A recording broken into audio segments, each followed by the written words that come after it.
Welcome to another top pick based on originality, condition, and price. Our feature car today is a 1975 Lincoln Town Car Coupe. It's located in Phoenix, Arizona, and it's only $5,500. My name is Rob Lofarice. You're watching the Daily Car Buyers channel. Let's check this car out. I found this car this morning on Craigslist in Tucson, Arizona. Actually, the car is located in Phoenix. The car is a 1975 Lincoln Town Car Coupe. It's got 70,000 miles. We always call it true mileage unknown when something is this old until you get to see the car in person and find out if that mileage is real or not. So when you see TMU, that means true mileage unknown. So $5,500 in Phoenix, Arizona. For 1975, the Lincoln car line was extensively redesigned. So the sheet metal was new for 75 from a coupe perspective, and also the four-door too. And I'll take you through a little understanding of what happened. But the big change was they added a B pillar and this rectangular window in the back, and that gave the rear seat passengers a real limousine type feel in a coupe design, which was kind of unique. These were expensive cars. These were $10,000 cars back in 1975, which is a lot of money when you think about a Chevy Vega was like, $2,000. This car was 5 times the amount of a Chevy Vega. So if you drove a Lincoln Town Car Coupe back in 1975, you're kind of special. But the car was a big car. It was measured over 19 feet in length from forward to aft. And if your average garage is 21 feet, you're going to be stuffing this car in there. So it's not for every garage. So check your garage length before you buy it. And the car weighed 5,400 pounds without any passengers in it. The 460 cubic inch engine was 5.7 liters. It's a big engine, and it was more than enough power to move this car around. And that engine continued on until 1979 when emissions came down real hard and the 460 was discontinued and they used the 400 cubic inch engine. Four-wheel disc brakes were now optional in 1975 as well, so I'm not sure if this car has disc brakes or not. And there's really no way to tell in the ad, but it's a nice car. But the Town Car Coupe was definitely big, kind of awkward in traffic, but in clean, fresh highway air, the cars were so isolated off the road, you actually floated on the blacktop. So there was a lot of truth in advertising back then and how these cars drove.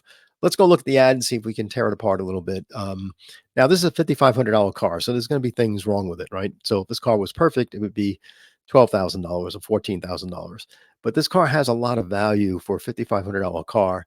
And I'm thinking if you can buy this car for $4,000 or $4,500 with some negotiating, I think you have a really good basis to have some fun with and get to know the car real well, because it's a lot of car to get to know. But looking at the photographs, the car sits well. First thing you notice is a mismatched tire, which is what you get when you buy a $4,400, $4,500 car. It's not going to be perfect. I think the person is a dealer because there's some other cars in the background. But overall, the paint looks really nice. The rear bumpers look very well presented. I see a little bit of dimples in the rear panels here, maybe a little dents here and there, but nothing major. And this is a white color, so white color is fairly easy to blend if you had to do some body work. So you have a white on white vinyl top plus a white interior, blue white interior. It's very pretty, a unique color combination. And there's the 460 cubic inch engine. The label's missing on the air cleaner, which happens when it gets hot. But everything looks very original. The radiator shroud, I'm not seeing any rust all around anywhere in the engine bay that would tell tales that the car had some rust work on the car or something. This shot here in particular looks really nice. This might be a little overspray on the belts here, or on the hoses here for the air conditioning, but I'm not 100% sure. That could just be lighting. But obviously, the interior, the engine bay here is all original, and that looks nice. The car might have been sitting for a while too, so you never know. But another shot of its engine bay, and it looks very well presented.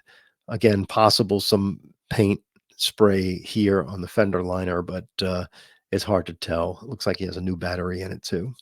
What's really a little troubling is the interior, which is really a make it or break it conversation for me anyway, is that the interior is very nice. The dashboard looks really well. He's got a dash pad on it, but I'm hoping that the dash pad is not covering a cracked up dash. But he's got these interior seat covers that almost made me pass on the car when I first looked at it. But then I said to myself, wait a minute, this is a $5,500 car. Let's not get that critical because everything else looks really nice. So if these seat covers were to come off and they revealed nice leather interior, I think you have a good car here to buy. But if these seat covers came off and they, you saw that the leather interior was all ripped and weathered and all that, then it's probably a hard pass for me. The carpets look like they can need a washing and things like that, but it's an interesting interior, right? And that's that big B pillar here, massive car. So when you sat at back seat there, you really felt like you were in a limousine. Dashboard, the controls and all that look really nice. Some pictures of the dashboard I skipped over. Let's get back into that dashboard. Yeah, if you look at the dash, everything looks really nice. The gauges look original. Doesn't look like there's excessive wear anywhere, except for the steering wheel. Looked like it was a little chopped there from the heat. But you have the original Philco radio, 8-track tape, which is kind of fun. And again, that's the big question on the interior on the car. So that's about it. That wraps up this top pick. If the leather interior is really charred away, but like one of our members said, Rob, you got to remember that in Arizona, people will put, covers on their leather interiors because it's brutal when you sit in a car with leather interior or vinyl interior. So that might be why the covers are there, just to make it a little bit more comfortable when you drive the car. And that's it. So it's, oh yeah, this is a good example of what happened in 1974 versus 75. This was the model year prior, 1974. You can see it's a hardtop coupe, right? And then here in 1975, it became a B-pillared coupe. So this B pillar showed up and this big rectangular rear window was added. So that's the big difference between the two. You can see the B pillar and the rectangular window as well. But that's about it. That wraps up this top pick. If you like this car, please visit our Facebook page by clicking the link here in the subscription right here. That'll take you right to our Facebook page. If you enjoy this channel, please subscribe and share with friends that love cars.